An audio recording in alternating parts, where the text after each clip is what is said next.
राधे राधे दोस्तों, हम आपकी तितली। कैसे हैं आप लोग? भाई हम तो बहुत खुश हैं।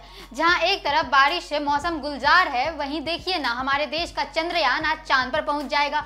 लेकिन उससे पहले हम पहुंच गए हैं टीवीपुर में, क्योंकि टीवीपुर में इन दिनों चल रहा है हाई वोल्टेज ड्रामा। अब जहां कपटी अधिक ने फंसा लिया है पाखी को अपने परपंच में, वहीं अक्षरा और अभिमन्यु के सामने आ गई है बेटे अभीर को लेकर एक और नई मुसीबत। दूसरी तरफ भोसले हाउस में ईशान ने भी सुना दिया है ध्रुवा को सजा देने का फरमान। तो अब ये तो था टीवीपुर के मौसम का मोटा मोटा हाल। जैसा कि आप जानते हैं, टीवीपुर के मौसम की पूरी जानकारी लेने के लिए सबसे पहले ठोक दीजिए सब्सक्राइब का बटन। तो अब सबसे पहले चलते हैं हर माँ की फेवरेट अनुपमा के घर में।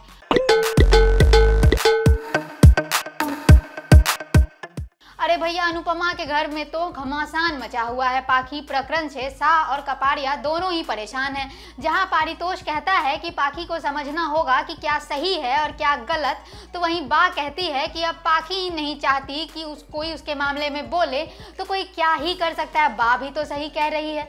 अनुपमा का हाल भी बुरा है। उसे समझ नहीं आ रहा कि वो अपनी बेटी को अधिक के परपंच से कैसे बचाए। अनुज कहता है कि इस वक्त सब कुछ सोच समझ कर करना होगा, क्योंकि फिलहाल पाखी अधिक के बारे में कुछ भी नहीं सुनना चाहती है। इसी बीच अधिक पाखी को अपने झूठे प्यार के जाल में फंसाने की कोशिश करता है। पाखी कहती है कि उसने कई रिश्ते टूटते देखे हैं जो कि बहुत ही पेनफुल होते हैं। वो अपने रिश्ते को बचाने के लिए कुछ भी करेगी। अब अधिक के दिमाग में कुछ चल रहा है। अब अधिक पाखी का सहारा लेकर अनुपमा को निशाना बनाएगा।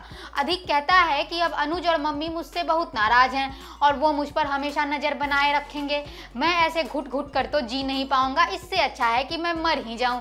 अधिक का ये रूप देखकर पाखी परेशान हो जाती है और उसे संभालने की कोशिश करती है, लेकिन अधिक का पागलपन बढ़ जाता है। वो पाखी से काम की भीख मांगता है। दूसरी तरफ वनराज शाह हाउस में अपना दुख काव्या से बांटता है। वो कहता है कि पाखी को ऐसे देखकर वो बेबस महसूस कर रहा है, चाह कर भी अपनी बेटी की मदद नहीं कर पा रहा।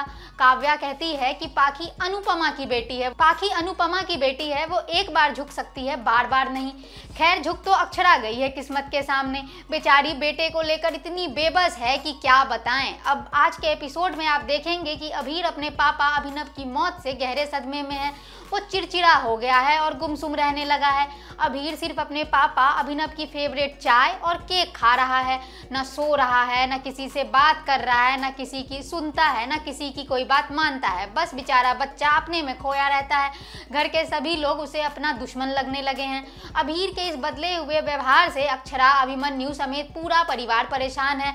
ऐसे में रूही, आरोही और अभिमन्यु अभीर से मिलने आते हैं। तभी अभीर अक्षरा और अभिमन्यु को जमीन पर गिरा मिलता है। उसके बाद अभिमन्यु उसकी जांच करता है, जिससे उसे लगता है कि अभीर डिप्रेशन में है। इसके बाद अक्षरा और अभिमन्यु साइकाइट्रिस्ट से मिलने जाते हैं।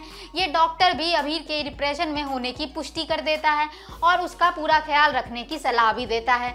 डॉक्टर कहते हैं कि अभीर को घर में खुशी का माहौल और अपनों की ज़रूरत है। वो इस वक्त भीड़ में भी अकेला महसूस कर रहा है। अभीर की कंडीशन जानने के बाद अक्षरा और अभिमन्यु दोनों को बड़ा झटका लगता है। दोनों ये डिसाइड करते हैं कि अभीर को वो परिवार के सपोर्ट के बिना ठीक नहीं कर सकते। ऐसे में दोनों अपने परिवार से बात करने जाते हैं कि सब कुछ भूलकर अभीर को ठीक करने में उनका साथ दें। अब दोनों परिवारों का इस पर क्या रिएक्शन होता है, ये तो आने वाला वक्त ही बताएगा। वक्त तो लगता है सभी का भी बदलने वाला है। जी हाँ, ईशान उस पर भरोसा कर उसका इतना साथ जो दे रहा है। अरे भाई, ईशान ने तो अपनी बहन ध्रुवा को सजा भी दे दी है। और जी हाँ, ध्रुवा को 1 हफ्ते तक घर का सारा काम करने की सजा मिली है और तो और उसका फ़ोन भी ले लिया है अक्का साहेब ने। वहीं अब अपनी सभी भी बहुत खुश है।